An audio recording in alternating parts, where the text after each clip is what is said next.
सभी प्यारे बच्चों को गुड मॉर्निंग। आपको हमारे YouTube चैनल LKM मीणा में स्वागत है। तो सभी बच्चे ध्यान रखें, आज की वर्कशीट हमारी हिंदी की है। विषय हमारी हिंदी, वर्कशीट नंबर 2। कितने बेटा? Worksheet number 2। दिनांक 17 तारीख नवंबर महीना 2020।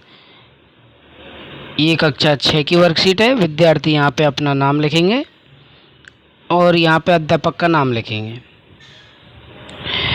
आओ तो बच्चे इस वर्कशीट का हम शुरुआत करें।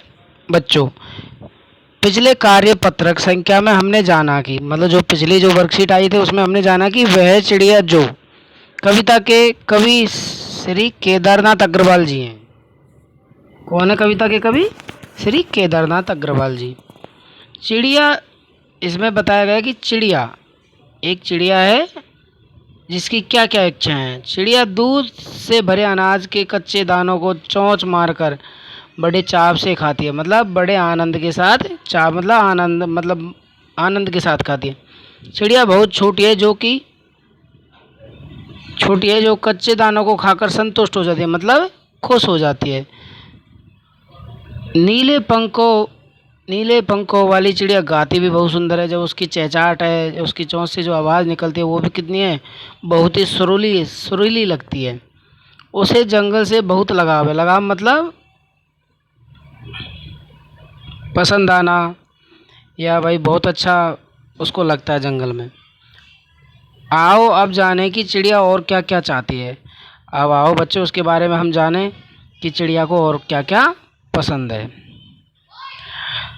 तो इसमें एक कविता की कुछ लाइनें दी हुई हैं, उनके माध्यम से मैं आपको बताऊंगा भाई चिड़िया क्या चाहती है। वह चिड़िया जो चोंच मार कर चढ़ी नदी का दिल टटोल कर जल का मोती ले जाती है। वह छोटी गर्वीली चिड़िया नीले पंखों वाली मैं हूँ, मुझे नदी से बहुत प्यार है। अब इसमें चिड़िया अपने मन के भाव बता रही है। कभी भी चिड़िया के मन के भावों को व्यक्त करते हुए कहता है, कभी कह रहे हैं कि चिड़िया बहुत ही निडर है। निडर मतलब उसे किसी का कोई डर नहीं है, मतलब बड़ी हिम्मत वाली है। वह चढ़ी नदी का दिल टटोल कर, मतलब उसके ऊपर वो कभी नीचे, उसमें ऐसे पंछी लेते ही हैं अपने पंखों से, तो उसके ऊपर अपनी चोंच में जल की बूंदें ले आती है। मतलब जो नदी बह रही होती है उसमें अपनी चोंच से क्या ले आती है? वो पानी। नीले पंखों वाली चिड़िया को अपने पे गर्व है, क्योंकि उसको अपने आप पे क्या है? गर्व, क्योंकि वो पंखों से कहीं भी ऊपर नीचे कहीं भी उड़ सकती है। हमें चिड़िया की तरह निडर बनना चाहिए। तो बच्चों, इससे एक सीख हमें मिलती है कि हमें निडर होकर कोई काम करना चाहिए, मतलब किसी चीज़ का हमें कोई भय नहीं होना चाहिए। जिस प्रकार चिड़िया को अपने पर विश्वास है, तो जिस प्रकार हम कोई भी काम करते हैं तो हमें अपने ऊपर विश्वास होना चाहिए कि इस काम को हम कर सकते हैं। उसी प्रकार हमें भी अपने आप पे विश्वास रखना चाहिए। तो इस कविता से हमें पहले प्रथम तो ये भी सीख मिलती है कि हमें निडर होके और पूरे आत्मविश्वास के साथ काम करना चाहिए। तो आओ बच्चे इस वर्कशीट का पहला क्वेश्चन हल करते हैं। तो इसमें बताइए कि नीले वाली पंखों वाली चिड़िया को अपने पंखों पर गर्व क्यों है? क्योंकि वो अपने पंखों से कहीं भी इधर उधर उड़ सकती है और कहीं पे कोई भी पेड़ या नदी पहाड़ आदि पे वो चढ़ उड़ सकती है, और उसके पंख बहुत ही सुंदर है, इसलिए उसे अपने पंखों पर गर्व है। अगर आप चिड़िया होते तो क्या क्या करते? तो आप भाई, जैसे मैं चिड़िया होता तो मैं देखो नदी में जल पीता और अच्छे अच्छे फलों को चखता, अच्छे अच्छे फल खाता और ताज़ा ताज़ा पानी भी मैं पीता। जैसे नदी पहाड़ आदि जगह घूमता। तो ये क्वेश्चन आपको समझ में आ गया। अब आते हैं हम अगले क्वेश्चन 3 नंबर। बताइए कि हम पक्षियों के लिए क्या क्या कर सकते हैं। तो बच्चों, हम सबको पता है छत पर कटोरा रखे, पानी का भरा कटर हो गए, छत पर पानी का कटोरा रखें,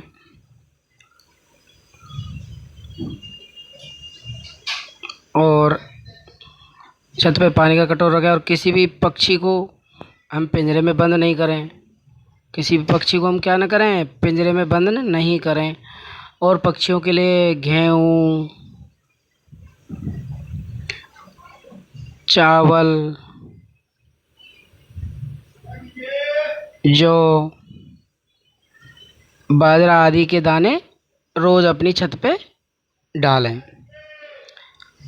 इस क्वेश्चन में इतना ही लिखे। फिर अगला क्वेश्चन है हमारा 4। आपने कौन कौन से पक्षी देखे, उनका नाम लिखे। अपने मनपसंद पक्षी का एक चित्र बनाइए। तो देखो, आपने भी देखो मोर देखा होगा, तोता देखा होगा, कोयल देखी होगी, कौवा देखा होगा। ये सारे पक्षी आपने देखे होंगे। और भी जो भी पक्षी आपको नाम याद है तो उनका नाम हम लिख सकते हैं। तो इसी क्वेश्चन में आगे एक लाइन और दी हुई है कि किसी एक पक्षी का चित्र बनाए। तो सबसे फेवरेट क्या होता है सभी का, मोर। तो एक हम मोर का चित्र यहाँ बना सकते हैं।